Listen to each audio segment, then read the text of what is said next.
Hello everybody, hi family.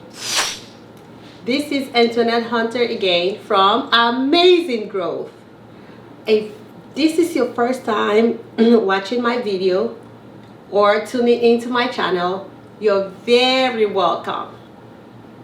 I am a teacher and a developmental intervention specialist, meaning I work with children from all walks of life.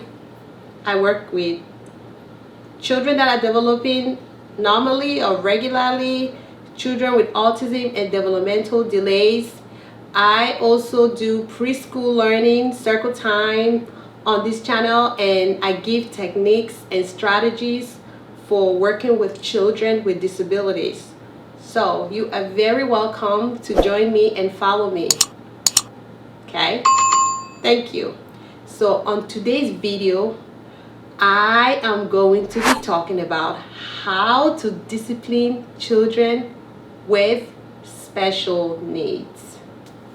Should you discipline children with special needs? Think about it. And I understand that from the very moment you heard the diagnosis, you knew life would be more challenging for your child than for most children. So when you ask him to do something and he or she doesn't want to do it, you just let it go. Like, okay, you feel bad to encourage them or discipline them when they do something that they're not supposed to do. So when you ask he or she to do something and they do not do it, you just let it go.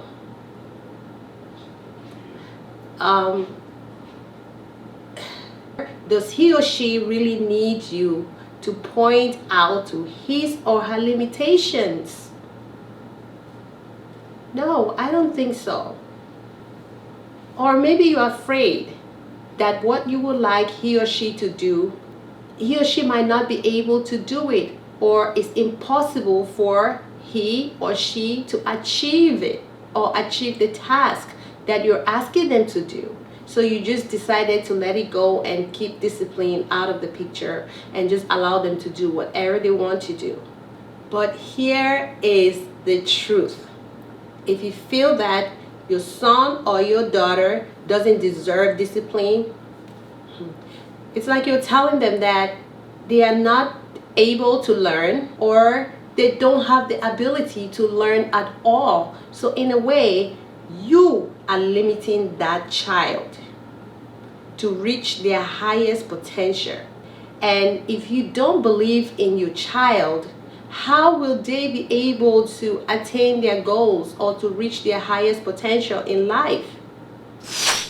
What experts call behavior management is not necessarily to punish or demoralize your child. Instead, it's a way to set boundaries and to communicate expectations in a nurturing, loving, and kind way. Discipline correcting kids' actions. Okay? So when you discipline, you're correcting your child's actions. You're not punishing them. You're showing them what's right and what's wrong, what's acceptable and what's not acceptable. So discipline is one of the most important ways that all parents can show their kids that they are loved and cared about. Okay, that you want the best for them. I am going to give you some strategies to help you discipline your child who has special needs. Okay, the first thing you want to do, one, you want to be very consistent. Discipline are the same whether the child has special needs or not. Children need discipline. Okay, based on my experience, I have come to realize that kids who have trouble learning respond very well to discipline and structure. They need that. It helps to guide them. So when you're correcting your child, it's not punishment. Correcting children is about establishing standards, whether that's setting a daily routine or joint attention play, and then teaching them how to meet those expectations. All kids, regardless of their needs and abilities, crave and desire structure, crave and desire consistency. When children can predict what will happen next in their day, they feel comfortable, relaxed, and safe. So they are not worried on what's going to happen next. Yes, all children will test your boundaries. They all do, okay? But it's up to you to affirm that these standards are important and let your child know that you believe in what they're doing and they can actually meet that goal. But it is up to you to affirm that these standards are important and let your child know that you believe that he or she can actually meet the goals and expectations that you have set for the child. Number 2, learn about your child's condition. It's very vital that you learn about your child's condition so that you can better serve them and help them. In order to understand your child's behavior, it is important for you to understand the things that affect his or her behavior, including his or her condition. Because if you don't understand it, how are you going to be able to set certain rules and guidelines in place? It's going to make the consistency a little bit challenging because you will know what works and what doesn't work if you don't understand the condition. Number 3, define expectations. Make sure your expectations are well defined. Discipline and establishing rules are usually a challenge for any parent. So it doesn't matter if your child has disability or not. It's challenging, period. I am a mom. I have 3 kids. And let me tell you something. It can be difficult to set rules and establish those rules. But you are the adults in the house. So you have to set those rules in place. It's not that you're controlling your child, okay? Some people have a problem, oh, you're controlling the child. Let me tell you, one thing I know, it might sound a little bit uncomfortable. Everybody have their way of doing things, but based on my suggestions and, you know, what I have seen work, kids at some point need to be controlled for safety reasons. People can call it not nice. It's up to them. But if you want to help your child, you have to set up a discipline pattern that would work for that child, or a discipline strategies that works. You want to keep that behavior plan very simple and work on one challenge at a time. As your child meets one behavior goal, he or she can strive for the next one or for the next goal, okay? So try not to work on too many goals at the same time. Number 4, use rewards and consequences. I love using rewards and consequences because they work. I love using rewards and consequences because it works. You want to use positive reinforcement for good behavior and natural consequences for bad behavior, okay? For example, if your child is throwing food on the floor and you're telling them not to throw the food on the floor, and it's something that you've been working with that child and you've given them signal not to do it and they're still doing it, take away the plate. That's what you should do. You should take away the plate from them. Since they're throwing the food on the floor and they don't want to listen, take the plate away. But remember that not every child listens to natural consequences. So you might have to match your child consequences to the behavior or the child's value. You should know your child better, or if you're a caregiver, you should understand the child and see what will give you results. Okay? Now, after correcting your child, just don't leave it like that. After correcting your child for something wrong, offer substitution for that behavior. For example, your child is hitting you or maybe talking to you very loudly to get your attention. What you need to do is to teach he or she to replace that with an appropriate behavior, such as tapping. If the child cannot talk, a nonverbal child, the child can tap you on your shoulder. You can actually model that behavior with that child, or role play it, okay? Or ask for help. Help. Sign language. If the child is nonverbal, you can say help. Use gesture paired with speech. Sometimes they're so little, their little hands don't understand how to ask for help. But when you model it to them and use their little hands to model that instructions for them, they begin to understand and gravitate towards it. Or if you do it yourself or have a picture for help, they get to understand that, okay? Now, active ignoring is also a good consequences for misbehavior meant to get your attention. Ignore them.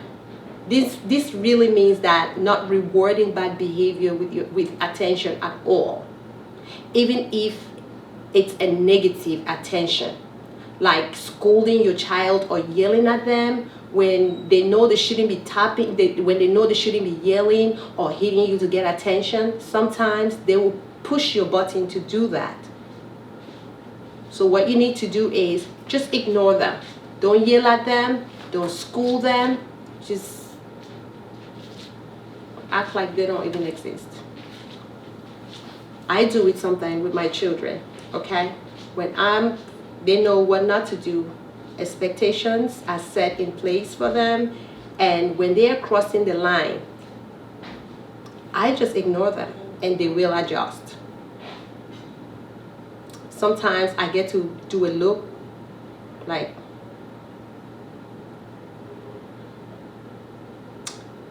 but in most cases, you have to know your child best. 5, offer praise. Everybody loves praises. When you praise your child, it makes them feel really good. Reward your child for effort and success as well as praise his or her effort.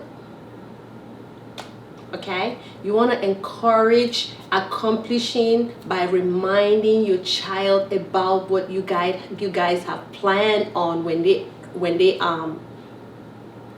can earn or meet that goal that you've set for them. Encourage accomplishment by reminding your child about what he or she can earn for meeting the goals that you have set for them. When you remind them and tell them, remember, when you clean up, you're going to get a sticker. Oh, remember, you've been cleaning up so nicely this week. When you clean up today, we're going out for ice cream. Yay! Don't make any promises you know you can't keep. So you might want to keep it very simple. Keep it simple. Whether he or she is getting stickers, screen time, or eating their favorite snack, or even listening to their favorite song. It could be even you singing their favorite song and using your body movement to make them feel that they have really accomplished their goals and you're very happy with them. It's enough. Just stick to your promise. By getting credit for doing something right, they are likely to want to do it again. Number 6, establish a routine. Please note that children with certain conditions like autism, ADHD, attention deficit hyperactive disorder respond very well, particularly well, to discipline that's based on knowing exactly what's going to happen next. Okay, for example, If your child if your child tends to have meltdowns in the afternoon or after school, when they get home from school, you don't want them to get to their homework right away.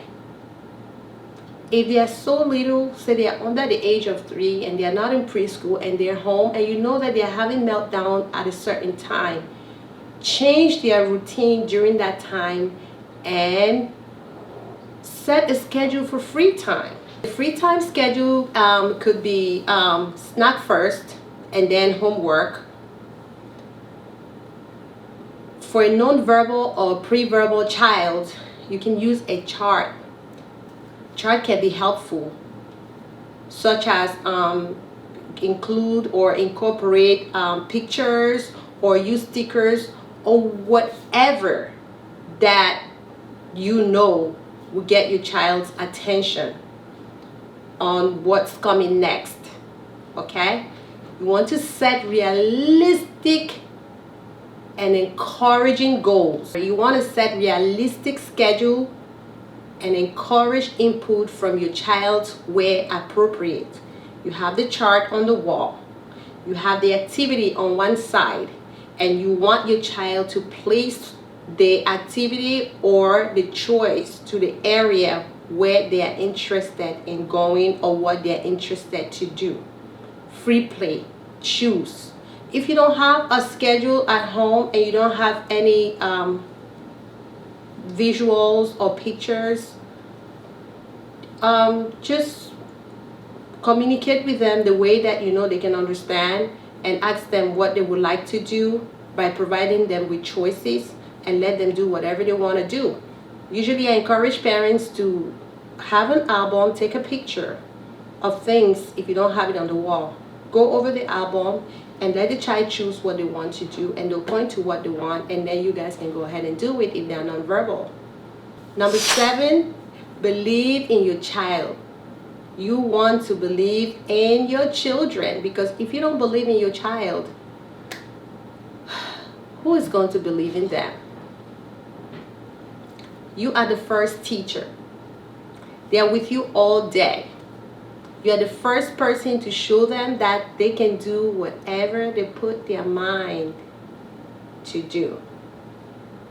Kids are very much aware of that. When you believe in your child, you are actually empowering them. You're empowering them to reach their goals. The same is true for behavior. For example, if your child is too aggressive when playing with other children, you just don't want to go out there and stop the play altogether. You don't want to do that. Instead, work with your child to limit the physicality of the play. I usually encourage the child or the parents to do nice hands, gentle touch, easy, hug, nice, so that way they learn how to interact with other children. Sometimes they're just trying to play and they don't understand that their play can be aggressive and it can chase the other child away or chase other children away from them. You may want to plan for a non-physical activity during play dates, such as art projects. You can do art and craft. Use discipline where necessary in the form of time out. Time out works. It doesn't work for all kids. All children don't respond to timeouts the same way. If you're working for the school system, depending on the district, they do not allow you to use timeouts. Timeouts are not acceptable for them in the school system. Enforce taking turns and rules like no touching, and provide rewards when the wishes are met. What kind of result? Praise can be one of the results. High five, stickers. So many other things. You need to know your child, best, to know what to do to get them excited and feel that they have done something very nice and great. It can be very overwhelming. Whatever you do, don't give up on your child, okay? When they are going through tough times, because there are days that Some days are going to be rough, but try not to give up. Just be patient. 8. Have confidence in your abilities to discipline your child. Discipline is an exhausting undertaking for any parents or caregivers. I get very overwhelmed as well. Okay, even teachers in the classroom. Discipline is not easy. There will be some good days when you are so amazed and excited by your child's progress, and bad days when it seems like all your hard work is forgotten, and plateaus where it seems like further progress is impossible. But remember this: behavior management is a challenge for all parents, regardless, okay, of whether you are a professional or not. It's a challenge. Even those of kids who are typically developing, it's still a challenge. So don't give up. If you set an expectation in line with your child's ability and you believe that he or she can accomplish it, odds are your child is going to accomplish the goal, all the goals, or the odds are it will happen. If your effort don't result in changes, talk to your child's doctor, talk to your therapist or your behavior specialist to help you reach those goals that you've set for your child, okay? He or she can help you developing a behavior plan that tailored to your child's individual special needs or your child individual needs. But whatever you're trying to do is going to pay off. Just remain consistent. Let me tell you something else that's also very important. Bad behavior that's ignored in early years can become unbearable and even dangerous. What am I saying? I'm saying that do not ignore bad behavior. Don't ignore it, because it can become a problem later on in life, especially in the teen years and adulthood. They might not be able to manage the behavior that you ignored because it's kind of like too late. Be patient and take time to work with your child so that you can help them reach his or her best potential. Don't ignore discipline. Spare not the rod and spoil the child. Okay? Well, this will bring us to the end of the video. I hope these techniques and strategies help. Thank you guys so much for watching. Love you guys. Goodbye.